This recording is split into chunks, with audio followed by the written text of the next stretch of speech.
नमस्कार, मैं डॉक्टर प्रियंका सोनी और आप देख रहे हैं TV20 न्यूज़, जहां हम आपके लिए लेकर आते हैं हर क्षेत्र से ताज़ा तरीन खबरें।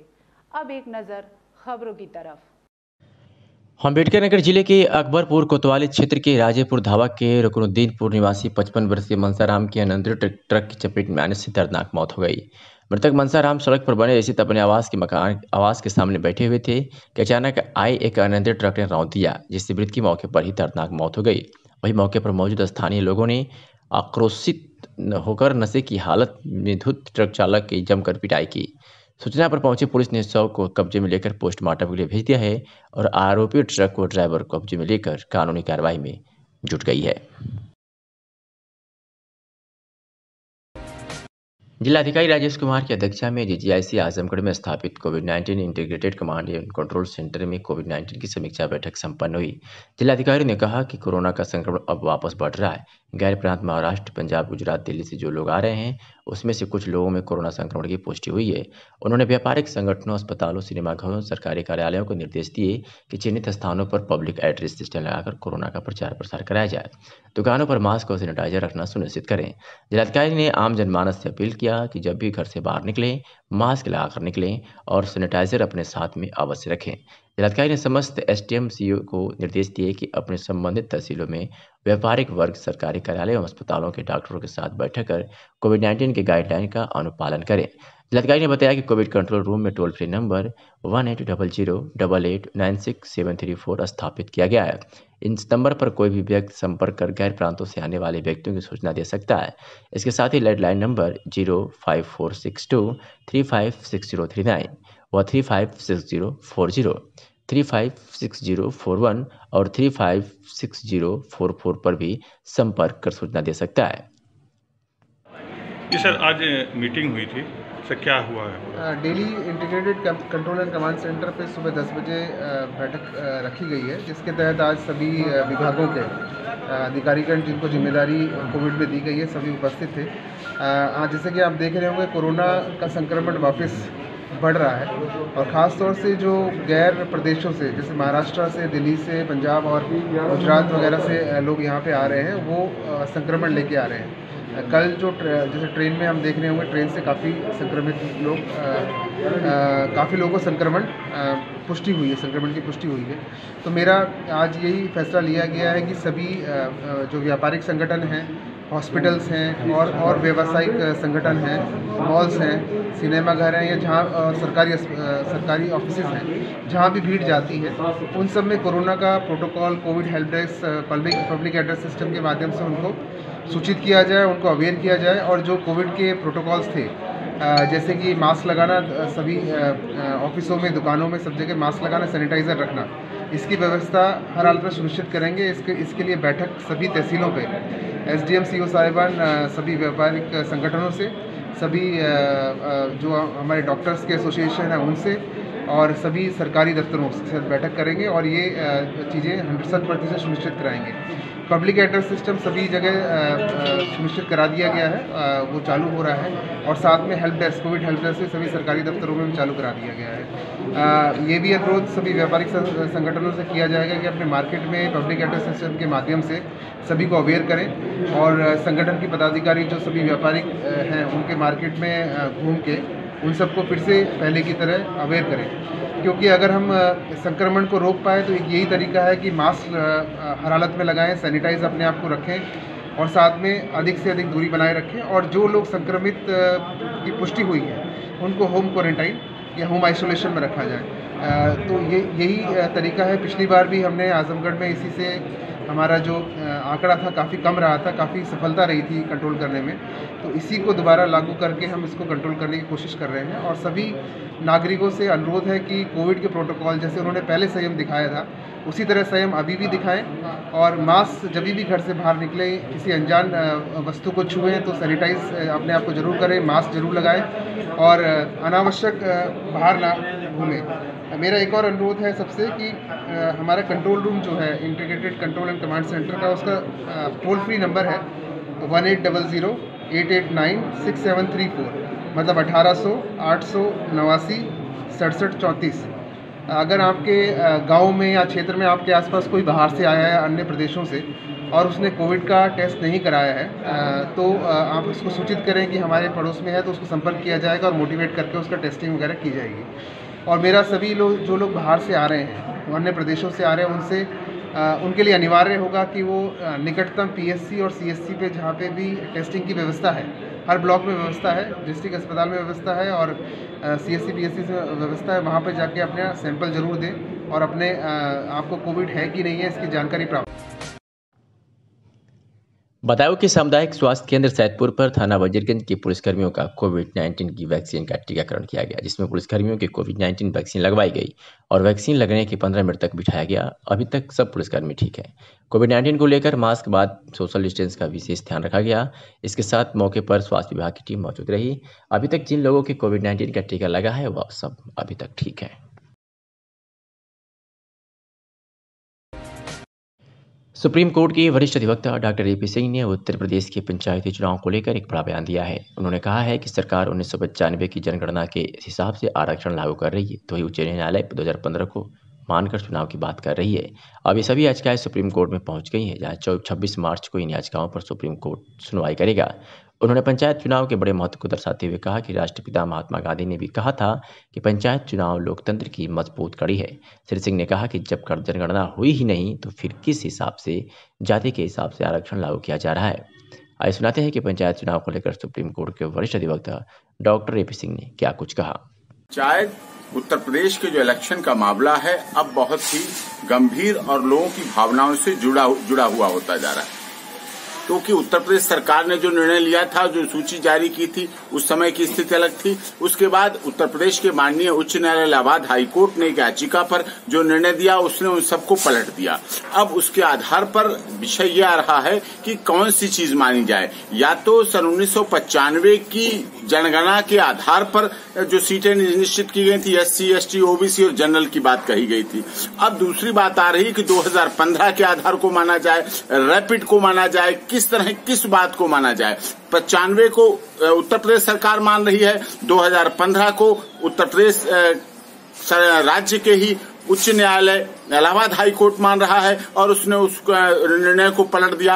अब इन सब बातों को लेकर माननीय सर्वोच्च न्यायालय में 26 मार्च को संभवतः ऐसा है कि याचिकाओं पर सुनवाई हो जाए, जिससे कि ये सारी स्थिति क्लियर हो सके। अभी अनिश्चितता का माहौल बन गया है उत्तर प्रदेश में, क्योंकि उत्तर प्रदेश के ही नहीं देश के सभी के, ऐसा महात्मा गांधी जी ने कहा था कि पंचायत चुनाव देश का सबसे बड़ा लोकतांत्रिक ढांचा की मजबूत कड़ी है और पंचायत चुनाव के आधार पर आगे वैमनस्यताएं भी फैलती हैं, आगे जातिवाद भी फैलता है। इस तरह इन सब चीजों को रोके जाने के लिए प्रयास करना चाहिए और उसी पर इन याचिकाओं की सुनवाई हो, जिससे संभवतः 26 मार्च है, जो 26 मार्च से आगे का प्रोसेस होने वाला है। यदि इस पर जल्दी निर्णय नहीं लिया गया या रोक नहीं लगाई गई तो आगे का निर्णय उत्तर प्रदेश सरकार करने के लिए तैयार है।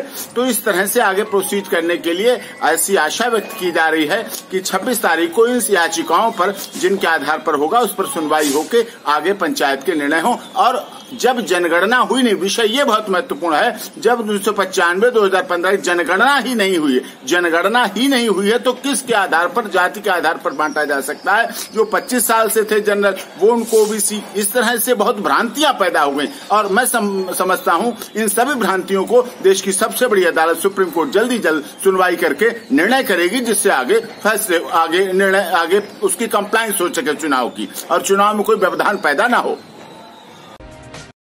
आजमगढ़ के मेहनगर स्थानीय तहसील के प्रत्येक न्याय पंचायत स्तर पर भाजपा सरकार द्वारा आयोजित युवा सम्मेलन कार्यक्रम के तहत मंगलवार को प्राइमरी विद्यालय प्रथम गौरा में युवा सम्मेलन कार्यक्रम को मुख्य अतिथि भाजपा के जिला महामंत्री पवन कुमार सिंह उर्फ मुन्ना ने संबोधित किया। अपने संबोधन में श्री सिंह ने केंद्र और राज्य सरकार द्वारा संचालित महत्वपूर्ण योजनाओं के सफलतापूर्वक क्रियान्वयन को गिनाते हुए उज्ज्वला योजना, सौभाग्य योजना, प्रधानमंत्री मंत्री जनधन योजना के माध्यम से गरीबों तक लाभ पहुंचाने सरकार का धन्यवाद ज्ञापित किया। श्री सिंह ने उपस्थित युवा सम्मेलन में भाग ले रहे लोगों से आगामी त्रिस्तरीय पंचायत चुनाव में जिला पंचायत के आने वाले उम्मीदवार पक्ष में समर्थन करने की बात कही।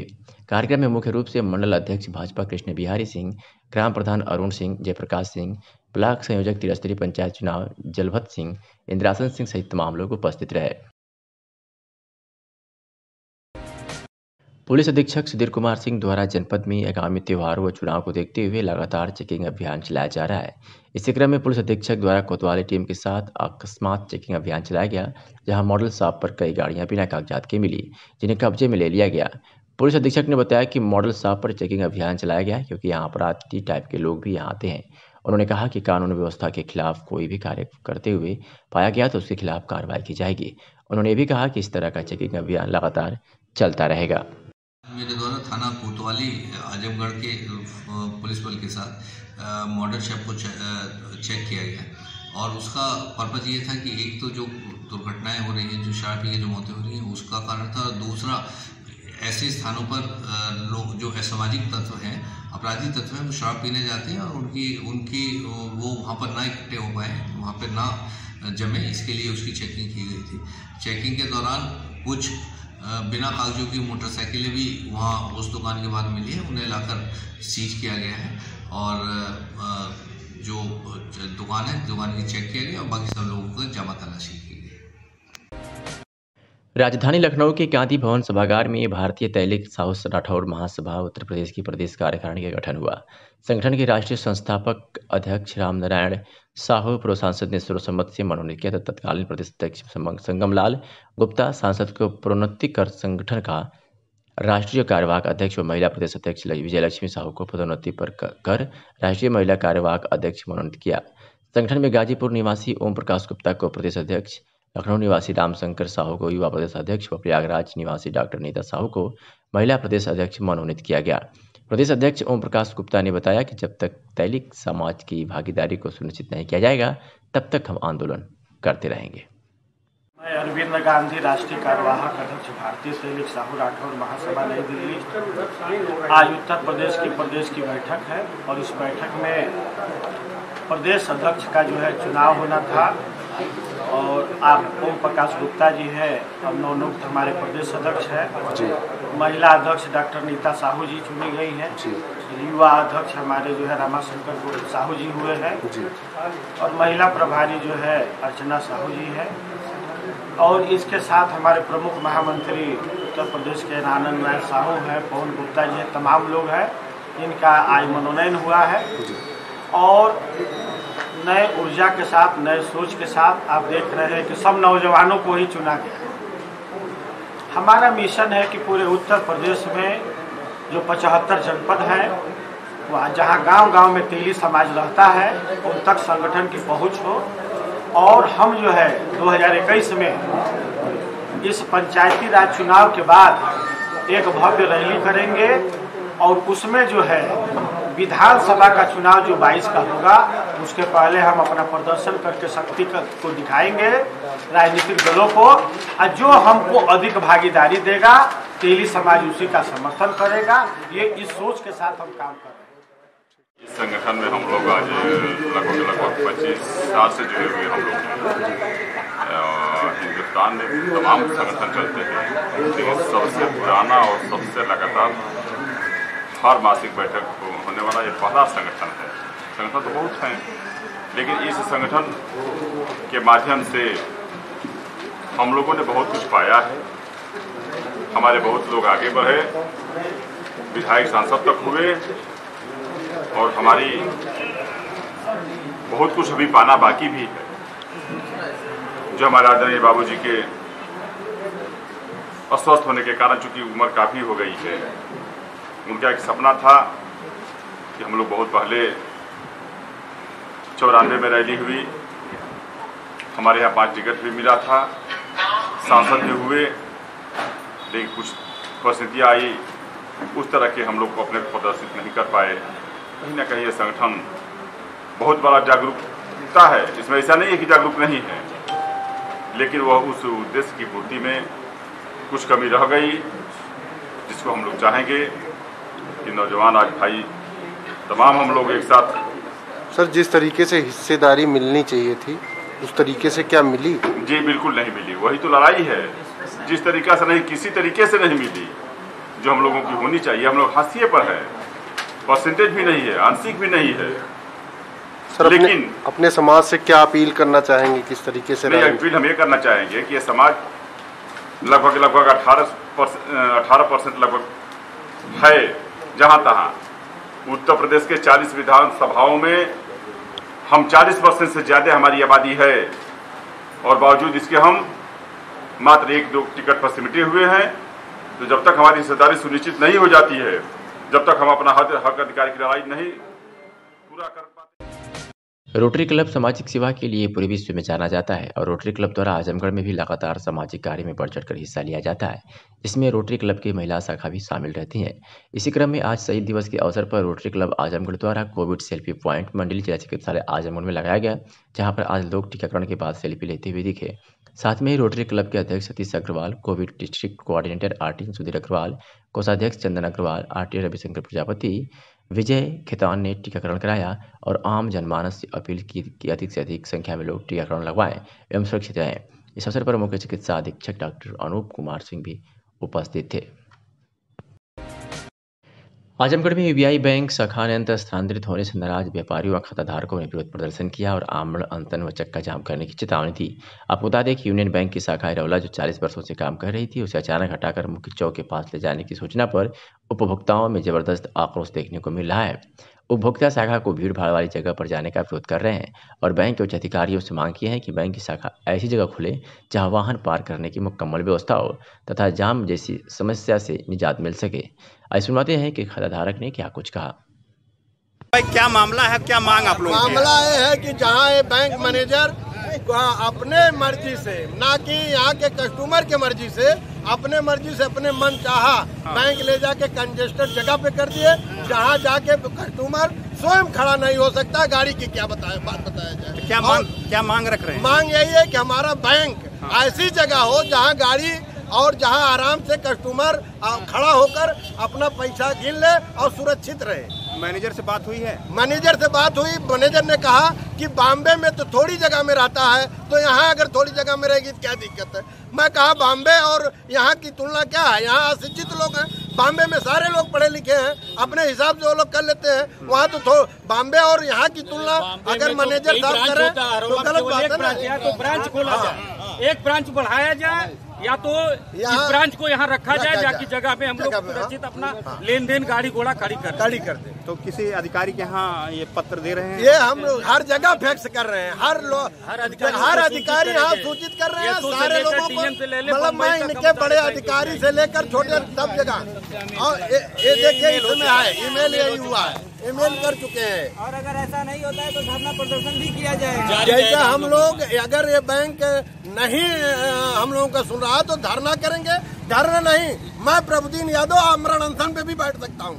मैं तब तक आमरण अनशन पे बैठूंगा जब ले इस बैंक का कोई निर्णय नहीं निकल जाए। प्रभुदीन यादव जिंदाबाद।